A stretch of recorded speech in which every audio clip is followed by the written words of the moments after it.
Dear students, in this video lecture we are going to study response of second order system for transient input by Laplace transform method.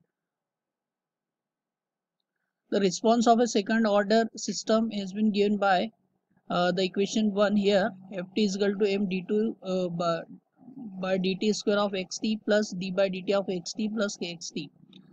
The response of any second order system has been given by the power of that derivative. So the power of the derivative is 2 in this case. Now the output is the display, in this case the output is the displacement xt and the input is the force applied to the system. On taking the Laplace of equation 1, Laplace transform of equation 1, we get ms square xs plus bs of xs plus k of xs is equal to fs. Here for taking the Laplace transform we have to replace the xt values by xs values.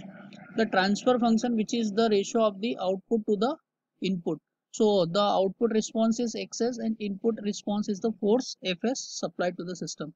When we put the value of xs here and fs here, we will get the value of the transfer function as 1 upon ms square plus bs plus k. Now we have to convert this transfer function into dimensionless transfer function. So the dimensionless transfer function will be given by gs and it is obtained by multiplied by k. So gs will be equal to k xs upon my fs. So k upon my ms square plus bs plus k will be the value of the dimensionless transfer function. Now on dividing the dimensionless function by m in numerator and denominator, we divide this numerator and denominator by capital M. So we will get some equation like this: k by m upon s square plus b by ms plus k by m. Now we multiplied the middle value b by m is by 2 root k in numerator and denominator.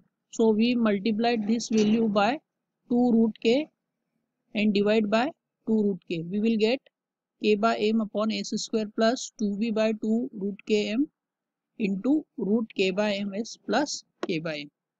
Now here what we are getting, here we are getting two values. This root k by m is known as the natural frequency, whereas b by root km will be replaced by zeta, which is known as the damping coefficient, and it is the ratio of the damping to the critical damping.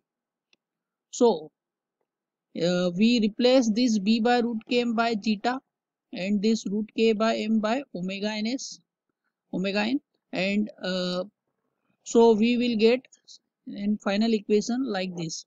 So here the denominator is known as the characteristic equation of the system, and it is given by s square plus 2 zeta omega ns plus omega n square equal to 0. So if we talk about the time domain response of the system, so we will have to find out the root of this equation. So root of this equation will be find by the normal method of finding the roots. So what is the method?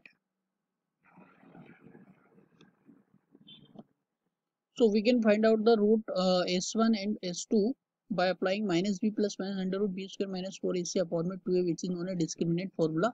So the time domain response can be find out by s1 s2 is equal to minus zeta omega n plus minus under root plus minus omega n under root zeta square minus 1.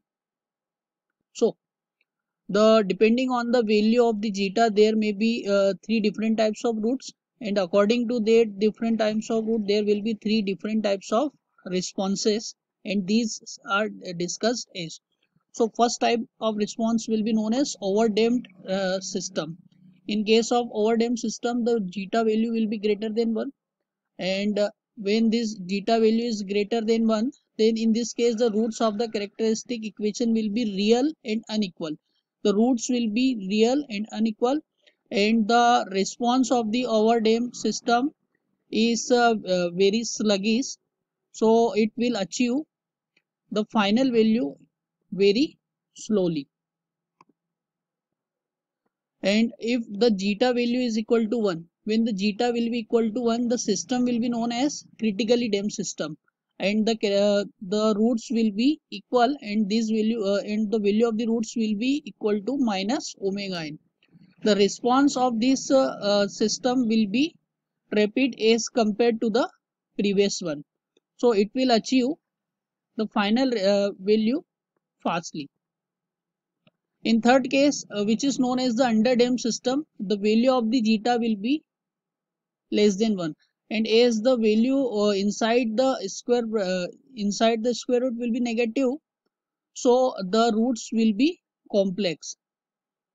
So there will be two complex conjugate roots, and the response of the system in this case will be fluctuating about the final mean value. So the input of the input will the response of the of an under damped system, the input with oscillation about its final steady state position. So before coming to the final steady state position, the input will fluctuate. Thank you.